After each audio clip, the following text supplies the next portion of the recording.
patrol this trail on the very edge of the park. From here, they are just yards from the city. Leopards are frequent visitors in this area, and we have seen it through camera traps. Steve is working with local researcher Krishna Tavari.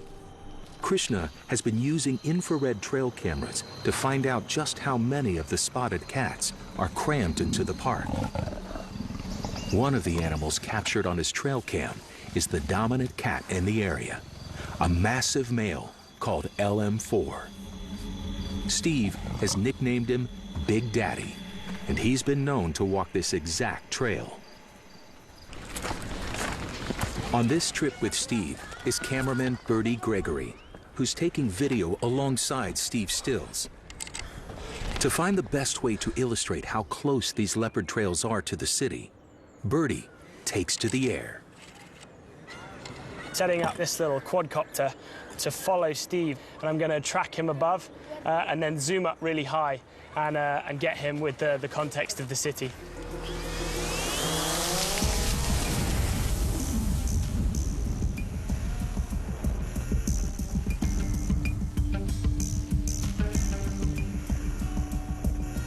At one point, the trail runs over a bridge right next to an apartment building. Incredible. It's a big, wide view. I can get home of the leopard, home of the people of Greater Mumbai, all in one frame. This is it. Around here, people have gotten used to the leopards, and many even seem excited about their presence. Okay, you see the bamboos? Right. Yeah. I just pointed some light from here, and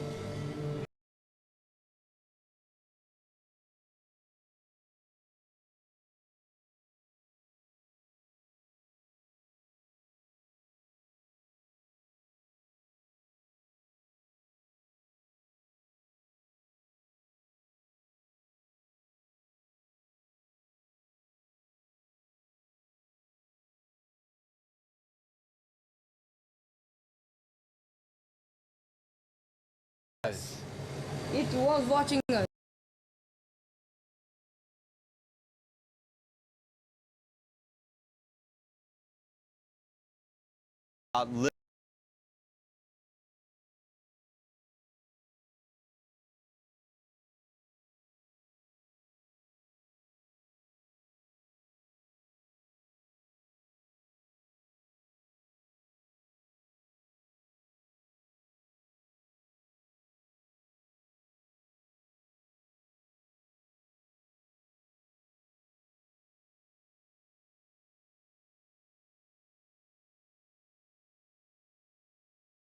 It's too cool. Yeah. During night time, of course, my windows are open. Right. And from here, you can see that it very clearly I can make out Yeah. the leopard passing through.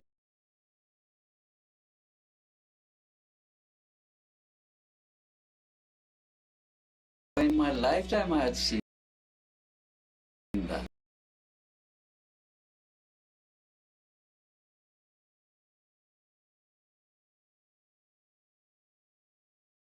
Very thrilled.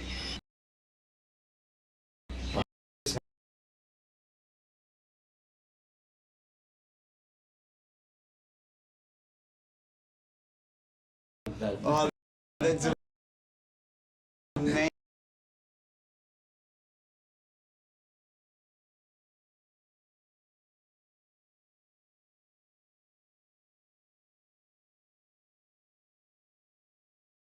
Many places in the world could you do that? That's what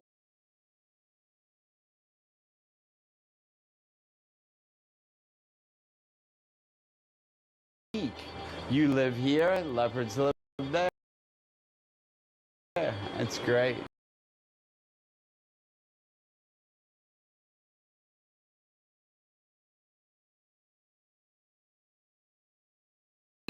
Yeah, they're your neighbors. I'm actually getting a little choked up coming out of here because usually people don't care. or they react negatively to living with a predator like leopards. But here, everybody's excited.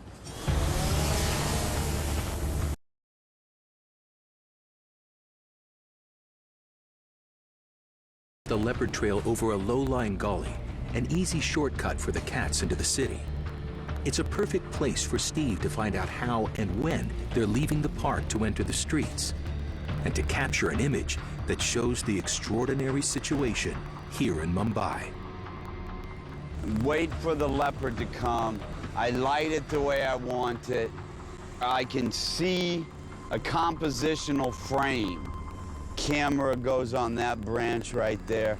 Same height as the bridge. So we're looking at leopard eye level. Let's get to work. Leopards are usually wary of people, so Steve must operate remotely. He'll set up the camera and frame the image exactly the way he wants it, and then let the leopard trigger the shot itself when it trips a motion sensor. The camera will be mounted on a 30-foot platform built from scratch. But it's going to take these guys about 3 hours to build this. This is what they do. It's how buildings are made all over India, and essentially in many places of the world are bamboo scaffoldings. Then lights go in these trees. Crazy man. The leopards walk the trail only at night, so Steve must rig a complicated system of lights and automatic triggers. This goes over here. To fire the camera, he uses an infrared beam. I don't want the beam to go above their head. I want, as they walk, boom, the arm right here is going to break the beam, and then off they go. The wireless transmitter is what sends a signal to the camera box to power up. You want the viewer to see an empty frame and then the leopard to walk into the frame. Go down. He won't turn any leopards away, but the one Steve's really hoping for is Big Daddy. We know from the trail cameras that this is part of Big Daddy's territory, and I really want a big dominant leopard.